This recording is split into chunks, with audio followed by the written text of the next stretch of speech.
joined now by Moshe Katri, Managing Director of Equity Research at Wedbush Securities. Moshe, a very good morning to you from where we're sitting.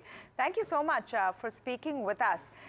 Were you surprised to hear of Delaporte's exit? Because a lot of people who watch the space and watch the company, their first response was, oh, this was in the offing.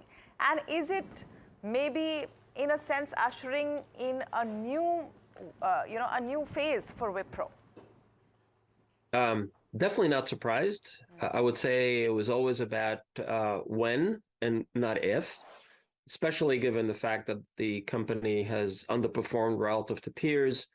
We've seen some executive defections recently, so I think it was just a matter of time that actually happened. So the response to your question is no, and it was actually in the making for some time, in our view.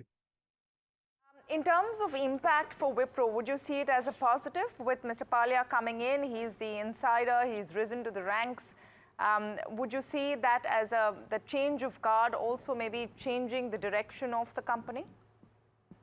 Wipro had a couple of those, what we call false starts with new CEOs, and these really haven't worked out. I would say that typically change starts at the top. So it's probably, this is a positive development. The question is more about what the new CEO wants to do. I would say that Wipro has the foundation to compete very effectively with their peers, especially more on the engineering part of the business. They've had that for some time.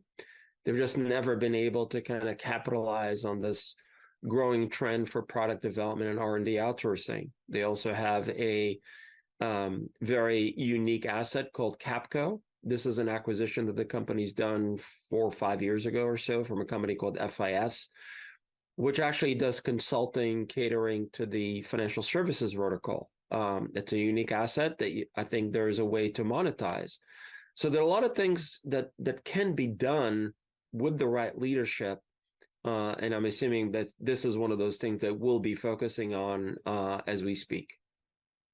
In immediate sense, Moshe, do you think that, because we will see Indian markets respond in just a bit from now, do you think that the first response would be seen as a negative because of the kind of changes that Wipro has had? So not really a steady kind of a phase as far as leadership is concerned, or will it be seen as a positive? Because if this CEO was not working out, at least a change has been made. I think this will be a show me story, given the track record and given the history. Right. And somebody asked me this weekend, well, do you think that the timing means that, hey, they're doing this right before the earnings come out, and doesn't mean that the earnings are going to be a bust? So there are all kind of different theories here in terms of timing and why is it happening. And, change is disruption. And in Wipro's case, I think it could help change things internally and change things in terms of how the company positions itself outside in the market.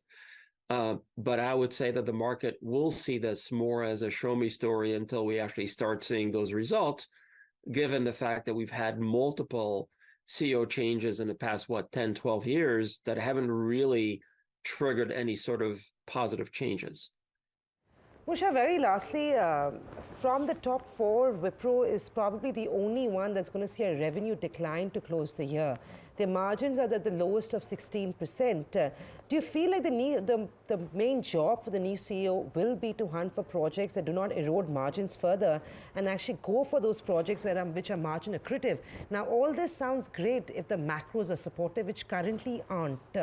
In that situation, what does the man need to do to win shareholders?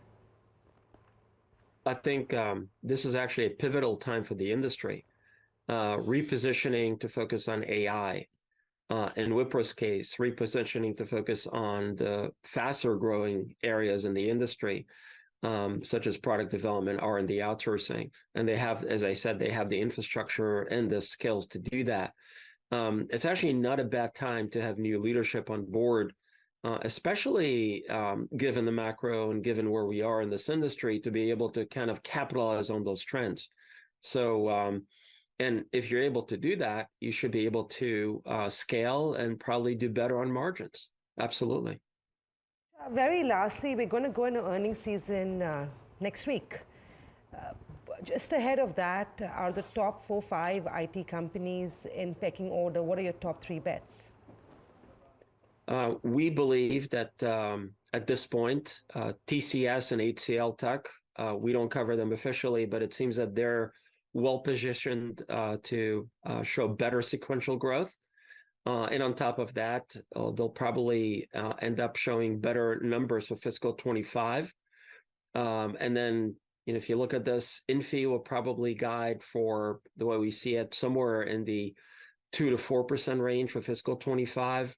Wipro, the way we see it, will probably guide for end up probably growing somewhere in that maybe 0, maybe 1% kind of range for fiscal 25.